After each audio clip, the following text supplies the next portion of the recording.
हर साल लाखों श्रद्धालु एक ही उद्देश्य लेकर निकलते हैं, बाबा बर्फानी के दर्शन। शुरू हो चुकी है अमरनाथ यात्रा, जहां पहुंचकर मन को शांति मिलती है और आत्मा को मोक्ष का मार्ग। पौराणिक कथाओं के अनुसार आर्षि भृगु ने सबसे पहले अमरनाथ की खोज की थी। माना जाता है कि बहुत समय पहले कश्मीर घाटी पानी के नीचे थी और अर्षि कश्यप ने कई नदियों और नालों के जरिए इसे सूखा दिया था। नतीजतन जब पानी सूख गया तो भृगु ने सबसे पहले अमरनाथ में शिव के दर्शन किए। बूटा मलिक से जुड़ी मान्यता अमरनाथ श्राइन बोर्ड की आधिकारिक वेबसाइट के मुताबिक 1950 में एक मुस्लिम गडरिया बूटा मलिक ने सबसे पहले अमरनाथ गुफा की खोज की थी। ऐसा कहा जाता है कि एक दिन बूटा मलिक अपनी भेड़ चराते हुए गुफा के पास पहुंचा, जहां उसे एक साधु मिला। उस साधु ने बूटा मलिक को उसे कोयले से भरा एक पात्र दिया। बाद में बूटा मलिक को पता चला कि मैं सोने से भरा हुआ है।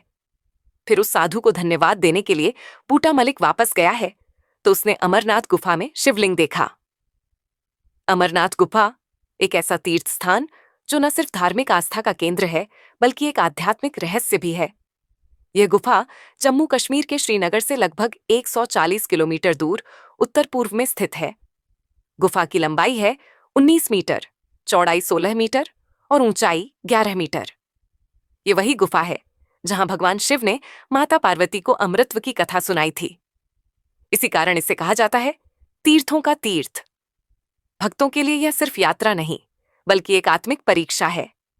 ऊंचे पहाड़, कठिन रास्ते, लेकिन दिल में सिर्फ एक ही कामना, बाबा बर्फानी के दर्शन। कहा जाता है कि जो भी सच्चे मन से यहां आता है उसकी हर मनोकामना पूरी होती है। कष्ट, रोग, पाप सब बाबा की कृपा से दूर हो जाते हैं। अब जानते हैं उस रहस्य की कथा जिसे कहते हैं अमर कथा।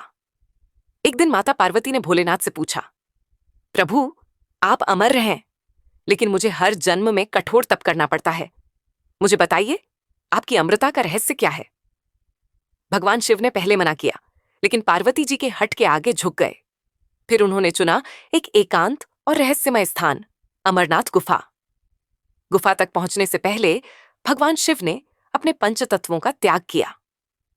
नंदी बैल को पहलगाम में छोड़ा, चंद्रमा को चंदनवाड़ी में, सांपों को शेषनाग में, गणेश जी को महागुण स्टॉप पर पंच तत्वों को त्याग कर वे एक साधक रूप में प्रवेश कर गए।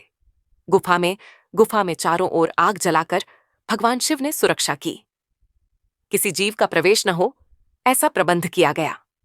कथा प्रारंभ हुई, पर माता पार्वती तो कथा सुनते सुनते सो गईं। ये बात भगवान शिव को पता नहीं चली। वहीं पास में 2 कबूतर बैठे हुए कथा सुन रहे थे। वे भी हुंकार भर रहे थे। शिवजी को लगा पार्वती सुन रही हैं। जब कथा पूरी हुई तो देखा पार्वती सो रही है। भगवान शिव को क्रोध आया। उन्होंने पूछा, कथा किसने सुनी?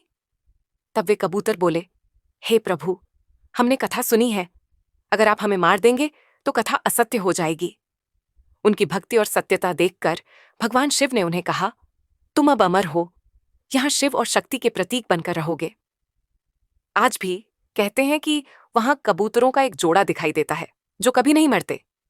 इसी कारण इस गुफा को कहते हैं अमरनाथ गुफा और इस कथा को अमर कथा। अमरनाथ यात्रा सिर्फ एक तीर्थ नहीं, ये है श्रद्धा, तपस्या और मोक्ष की यात्रा। इस बार जब भी आप जाएं तो सिर्फ दर्शन न करें, कथा को भी आत्मसात करें। बोलिए हर हर महादेव।